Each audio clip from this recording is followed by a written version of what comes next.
오늘은 열왕기 하강의 9번째 시간입니다. 신앙의 홀로서기, 신앙의 홀로서기라는 제목으로 하나님 말씀 증거하도록 하겠습니다. 페리 노블이 쓴 책 삶의 어떤 순간에도 하나님에 보면 자신이 처갓집에 갔다가 겪은 이야기를 하고 있습니다. 아내는 엄격한 집안에서 자랐습니다. 어린 시절 아내에게 부모님의 말씀은 선택사항이 아니라 곧 법이었습니다. 그 중에서 절대로 어기면 안 되는 것이 있었는데 그것은 침대 위에서 뛰지 말라는 것이었습니다. 지금 우리 집의 법 가운데 하나도 침대 위에서 뛰지 말라는 것입니다. 우리 딸은 침대 위에서 절대 뛸 수 없습니다. 물론 어느 누구도 말입니다. 처갓집에 가서 겪은 이야기로 되돌아가 보겠습니다. 처갓집에 도착한 우리는 장모님과 함께 우리가 묵을 2층 방으로 올라갔습니다. 그곳에는 커다란 킹 사이즈 침대가 놓여 있었는데 딸 아이가 그 침대를 보자마자 깍 소리를 지르면서 그 위에서 방방 뛰기 시작했습니다. 아내는 사색이 되어 소리를 질렀습니다. 그만, 침대 위에서 뛰면 못 쓴다고 했지. 장모님이 옆에 계셔서 사태는 더욱 심각했습니다. 그런데 장모님의 입에서 전혀 예상치 못한 말이 나왔습니다. 그냥 놔둬라. 보기 좋은데 뭐 괜찮아. 아내는 접시만큼 눈이 동그래졌습니다. 그리고 충격을 받은 표정으로 장모님께 물었습니다. 내 엄마 맞아? 엄마와 딸의 관계, 할머니와 손녀의 관계는 전혀 다른 세계인가 봅니다. 저도 한국에서 살 때 장모님과 함께 살았는데 장모님이 딸을 대하는 모습과 손녀를 대하는 모습이 전혀 다름을 아는 데는 그리 오랜 시간이 걸리지 않았습니다. 이번 주가 한국에서 추석이 있는데 흩어져 있던 많은 가족들이 모일 것입니다. 페리 노블의 가족처럼 딸에게 엄격했던 어머니들도 손녀들에게는 부드럽게 대할 것 같습니다. 그런데 우리가 오늘 읽은 오늘 본문에 보시면 페리 노블 가정과 정반대의 이야기가 나옵니다. 이 이야기를 이해하기 위해서는 본문에 등장하는 3명의 주요 등장인물들을 살펴보는 것이 필요합니다. 먼저 할머니 아달랴입니다. 제가 1절과 2절 말씀을 읽어드리겠습니다. 아하시아의 어머니 아달랴가 그의 아들이 죽은 것을 보고 일어나 왕의 자손을 모두 멸절하였으나 요람 왕의 딸 아하시아의 누이 여호세바가 아하시아의 아들 요아스를 왕자들이 죽임을 당하는 중에서 빼내어 그와 그의 유모를 침실에 숨겨 아달랴를 피하여 죽임을 당하지 아니하게 한지라. 1절부터 2절까지 보시면 3명의 주요 등장인물이 나오는 것을 알 수 있습니다. 아달랴, 여호세바, 요아스입니다. 그런데 이들 모두는 아하시아와 연관되어 있음을 알 수 있습니다. 1절을 보시면 아하시아의 어머니 아달랴, 그리고 2절에 보시면 아하시아의 누이 여호세바, 그리고 아하시아의 아들 요아스 이렇게 되어 있습니다. 무슨 말입니까? 모두가 다 한 가족이라는 의미입니다. 그런데 이들에게 지금 무슨 일이 일어나고 있습니까? 할머니 아달랴가 손자들을 모두 죽이고 있습니다. 1절을 보시면 왕의 자손을 모두 멸절하고 있고 2절에 보시면 왕자들이 죽임을 당하는 중이라고 되어 있습니다. 아달랴는 누구입니까? 아달랴는 북이스라엘 왕 아합과 이세벨의 사이에서 난 딸입니다. 즉 북이스라엘에서 성장했다는 말입니다. 그런데 이 아달랴가 남쪽 유다 왕 여호람 혹은 요람이라고도 합니다. 이 여호람과 결혼을 해서 남유다의 바알 우상을 가지고 들어온 것입니다. 이 아달랴가 아하시아를 낳았는데 이 아하시아가 지난 시간에 우리가 살펴본 대로 예후에게 죽임을 당했습니다. 아들 아하시아가 죽임을 당하자 이 아달랴가 자신이 유다의 왕권을 잡기 위해서 남아있던 왕자들을 모두 죽이기 시작한 것입니다. 그리고 6년 동안 이 아달랴가 남유다의 왕권을 잡지요. 그런데 이것은 유다 역사에서 굉장히 특이한 사건입니다. 왜냐하면 이 아달랴는 여자였습니다. 당시 여자가 왕이 되는 경우는 없었지요. 그리고 다윗의 후손도 아니었고 남유다에 속한 사람도 아니었습니다. 그런데 이 아달랴가 6년 동안이나 남쪽 유다를 통치한 것입니다. 영국 트리니티 대학의 마이클 윌콕 교수가 이 아달랴에 대해서 한마디로 평가를 했습니다. 그녀의 남편 요람과 그녀의 아들 아시아의 통치 내내 계속된 유다의 쇠락을 이제 가장 낮은 지점에 이르게 하였다. 이제 두 번째 인물로 여호세바 혹은 그녀의 남편인 여호야다에 대해서 살펴보겠습니다. 3절과 4절을 제가 한번 읽어드리겠습니다. 요아스가 그와 함께 여호와의 성전에 6년을 숨어 있는 동안에 아달랴가 나라를 다스렸더라. 7째 해에 여호야다가 사람을 보내 가리 사람의 백부장들과 호위병의 백부장들을 불러 데리고 여호와의 성전으로 들어가서 그들과 언약을 맺고 그들에게 여호와의 성전에서 맹세하게 한 후에 왕자를 그들에게 보이고 여호세바와 그녀의 남편인 여호야다 이 두 사람이 목숨을 걸고 요아스를 보호했습니다. 그리고 아달랴가 재임한 지 7년째 되는 해에 쿠데타를 일으킵니다. 이것은 하나님의 언약대로 다윗의 자손 요아스를 왕으로 삼고자 하기 위해서입니다. 이를 위하여 당시 대제사장이었던 여호야다는 치밀한 계획을 세웁니다. 4절에 보시면 백부장들과 언약을 맺었다고 나와 있습니다. 이 백부장은 누구냐면 유다의 군인들이지요. 여호야다는 이 쿠데타가 성공하기 위해서는 군인들의 지지를 받아야 함을 잘 안 것입니다. 사실 유다의 군대들은 처음에 아달랴의 편이었습니다. 그렇기 때문에 아달랴가 왕자들을 멸절시킬 때 그녀를 도왔던 것입니다. 하지만 아달랴가 통치한 지 6년이 지난 지금 군인들은 더 이상 아달랴를 지지하지 않았습니다. 여호야다는 이 틈을 타서 군인들을 설득해서 쿠데타를 일으킨 것입니다. 요아스가 왕이 된 나이가 7세였기 때문에 여호야다가 어린 요아스를 대신하여 실제로 남유다를 통치했습니다. 그가 가장 먼저 뭘 했냐면 남유다에 만연한 바알의 신전을 헐고 제단을 뒤엎었으며 신상들을 부수었습니다. 그리고 바알의 제사장 맏단을 처형했고 백부장, 레위사람, 족장들을 하나로 모았습니다. 그의 사역이 얼마나 선하고 탁월했던지 여호야다는 제사장임에도 불구하고 죽은 후에 왕의 무덤에 안치가 되었습니다. 영국 트리니티 교수인 존 빕스는 흥미로운 질문을 하나 했습니다. 여호야다와 여호세바는 왜 다윗의 많은 후손들 중에서 한 살밖에 되지 않은 요아스를 선택하여 구원해 주었을까?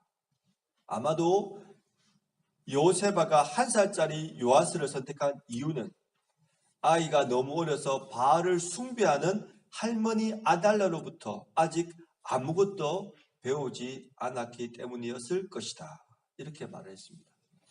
마지막 등장인물이 요아스입니다. 그렇다면 요아스는 어릴 때부터 여호와의 성전에서 성장했는데 그의 성장은 어떻게 진행되었을까요? 요아스는 우리가 살펴본 대로 고모인 여호세바, 고모부인 여호야다의 도움으로 화를 면하게 되었습니다.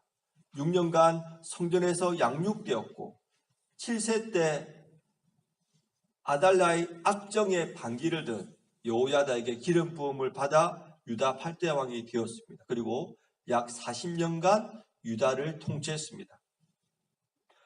요아스는 여호야다가 살아있는 동안에는 성전을 수리하고 선하게 통치를 했습니다. 하지만 여호야다가 죽은 이후에 180도 달라졌습니다. 여호와의 성전을 버리고 아세라 목상과 우상을 섬기기 시작했습니다. 선지자들이 수차례 경고를 했지만 그들의 말을 듣지 않았습니다. 여호야다의 아들 스가랴가 직접 꾸짖었지만 오히려 스가랴를 여호와의 성전 뜰에서 돌로 쳐 죽였습니다. 요아스의 이러한 행동이 얼마나 악했든지 예수님께서도 스가랴의 죽음을 신약에서 언급하셨습니다. 마태복음 23장 35절 말씀입니다. 그러므로 의인 아벨의 피로부터 성전과 제단 사이에서 너희가 죽인 바라카의 아들 사가랴의 피까지 땅 위에서 흘린 의로운 피가 다 너희에게 돌아가리라. 여기서 바라카는 사가랴의 아버지인 여호야다를 의미합니다. 세상에 이런 경우가 있습니까? 자신을 죽음에서 살려준 여호야다, 이 고모부를 봐서라도 그의 아들인 스가랴에게 이렇게 대하면 안 되는 것 아니겠습니까?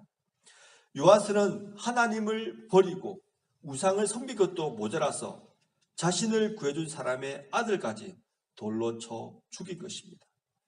결국 요아스의 말년은 좋지 않게 끝났습니다. 아람 왕 하사엘에게 조공을 바쳐야 하는 치욕을 겪었을 뿐만 아니라 자신의 부하에 의해서 살해를 당하고 말았던 것입니다. 사랑하는 성도 여러분, 여러분은 오늘 본문에 등장한 3명의 주요 인물의 이야기를 들으셨는데 어떻게 생각하십니까? 저는 한 단어가 떠올랐습니다. 이 가정은 완전히 콩가루 집안이다 라는 생각이 들었습니다. 할머니는 권력에 눈이 어두워 손자들을 살해했고 딸은 어머니 몰래 조카를 숨겨뒀으며 가까스로 살아남은 요아스는 처음에는 선정을 했으나 나중에는 악정을 행하고 만 것입니다. 왜 이런 일이 일어났을까요? 저는 2가지로 나누어서 이것을 생각해 볼 수 있다고 생각합니다. 첫 번째가 출발이 잘못되었습니다. 그리고 그 출발은 잘못된 결혼이었습니다. 이 가정의 비극, 그리고 이 나라의 비극은 남유다 왕 여호람이 북이스라엘 여인 아달랴와 결혼함으로 시작되었습니다. 그리고 이 아달랴가 여호람과 결혼하게 된 것은 북이스라엘 왕 아합이 이방 여인 이세벨과 결혼함으로 시작된 것입니다. 여기서 우리는 무엇을 알 수 있습니까? 결혼은 반드시 믿는 사람, 더 나아가서는 믿는 집안과 해야 한다는 것입니다. 이것은 단순한 진리입니다. 제가 이런 말씀을 드리면 이러한 예외를 거론하는 사람도 있을 것입니다. 결혼의 조건은 사랑이 아닙니까? 결혼한 후에 남편이나 아내가 믿게 되는 경우도 있지 않습니까? 우리가 이런 질문에 대해서 몇 가지를 기억해야 합니다. 맞습니다. 결혼은 사랑하는 사람과 하는 것이 맞습니다. 하지만 그리스도인이란 이미 하나님과 영적으로 결혼한 사람입니다. 그러므로 그리스도인은 먼저 하나님께 대하여 정절을 지켜야 합니다. 쉬운 말로 말씀드리면 하나님의 말씀에 순종해야 한다는 것입니다. 고린도후서 6장 14절로 16절에 이렇게 말하고 있습니다. 너희는 믿지 않는 자와 멍에를 함께 매지 말라. 의와 불법이 어찌 함께하며 빛과 어둠이 어찌 사귀며 그리스도와 베리알이 어찌 조화되며 믿는 자와 믿지 않는 자가 어찌 상관하며 하나님의 성령과 우상이 어찌 일치가 되리요.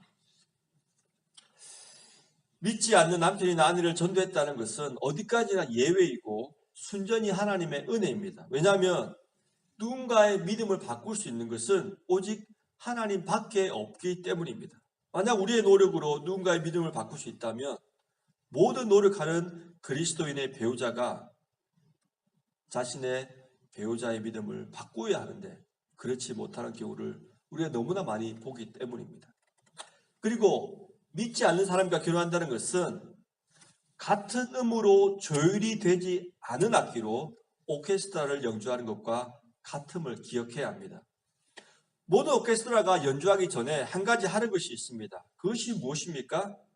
모든 악기들의 음을 같이 조율하는 것입니다. 예를 들어 보겠습니다. 오케스트라의 규모는 다르지만 큰 오케스트라 같은 경우는 바이올린 연주자가 16명에서 24명이 된다고 합니다. 만약 이들의 악기가 조율이 되지 않은 채로 연주를 한다고 생각해 보십시다. 음악을 만드는 것은 고사하고 음을 맞추는 것이 신경에 쓰여가지고 제대로 연주를 할 수 없을 것입니다. 그리스도인과 비그리스도인이 결혼한다는 것은 이와 같이 음이 다른 악기로 같이 연주를 하면서 아름다운 음악을 완성하려고 하는 것과 똑같은 것입니다. 하나님께 영광을 돌리는 삶을 살려고 하지만 결코 그렇게 살 수가 없게 된 것입니다. 만약 유다 왕 여호람이 아달라와 결혼을 하지 않았다면 어떻게 되었을까요? 아달라가 유다의 바알 우상을 가지고 들어온 일이 없었을 것입니다. 그리고 아하시야가 예후에게 살해를 당하는 비극도 일어나지 않았을 것입니다. 그리고 오늘 본문에 나오는 대로 아달라가 왕자들을 모두 멸절시키는 일도 없었을 것이며 요아스도 나중에 우상 숭배에 빠지는 일도 일어나지 않았을 것입니다. 모든 잘못된 출발이 결혼에서 비롯된 것입니다. 둘째로 우리가 살펴볼 것은 과정이 잘못되었다는 것입니다. 요아스가 고모부 여호야다 사후에 하나님을 떠난 이유는 신앙의 홀로 서기가 없었기 때문입니다. 요아스가 처음에 하나님의 성전을 수리한 것은 요아스의 신앙이 아니라 여호야다의 신앙 때문이었습니다. 요아스는 하나님의 성전에서 6년 동안이나 양육을 받았지만 인격적으로 하나님을 만나지 못했던 것입니다. 사랑하는 성도 여러분, 신앙 생활은 혼자 할 수 없는 것입니다. 하지만 신앙은 반드시 홀로 서기를 할 수 있어야 합니다. 왜냐하면 다른 사람의 신앙을 내 신앙으로 대신할 수가 없기 때문입니다. 레이 존스톤이 쓴 책 Help, I'm a Sunday School Teacher라는 책의 내용을 보면 이런 이야기가 등장합니다. 하워드 핸드릭스가 옐로스톤 국립공원에 갔을 때였습니다.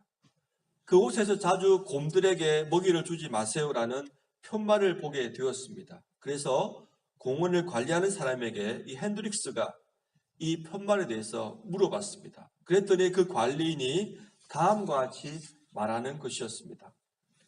가을이나 겨울이 되면 공원을 관리하는 사람들이 죽은 곰의 시체를 공원에서 빼내와야 합니다. 왜냐하면 이 곰들이 관광객들이 주는 먹이에 습관이 생겨서 스스로 음식을 찾아 먹을 수 있는 능력을 상실했기 때문에 굶어 죽고 만 것입니다. 얼마나 많은 그리스도인들이 스스로 하나님의 진리를 찾으려고 노력하지 않고 단순한 설교나 강의에 의존하는지 모릅니다. 이들은 정답을 외우고는 있지만 그것을 자신의 것으로 삼아서 그 진리를 확신하는 단계까지는 이르지 못한 것입니다. 말씀을 맺겠습니다. 저는 오늘 본문에 나오는 요아스가 이런 경우라고 생각합니다. 고모부 여호야다가 먹이를 줄 때까지는 잘 받아 먹었습니다. 하지만 여호야다가 세상을 떠나자 스스로 신앙생활을 영위할 수 없었던 것입니다. 그래서 주위 사람들의 어리석은 말을 듣고 우상을 섬김으로 결국 하나님을 떠나고 만 것입니다. 사랑하는 성도 여러분, 우리는 어떻습니까? 우리는 하나님의 말씀을 머리로 아는 것에 만족하고 있습니까? 아니면 그 말씀을 진정 우리 자신의 것으로 삼고자 노력하고 있습니까? 만약 우리가 부모님이나 멘토를 떠나더라도 신앙생활을 잘 영위할 수 있습니까? 만약 우리가 예수님을 부인하는 환경에 살더라도 우리의 믿음을 굳건히 지킬 수가 있습니까?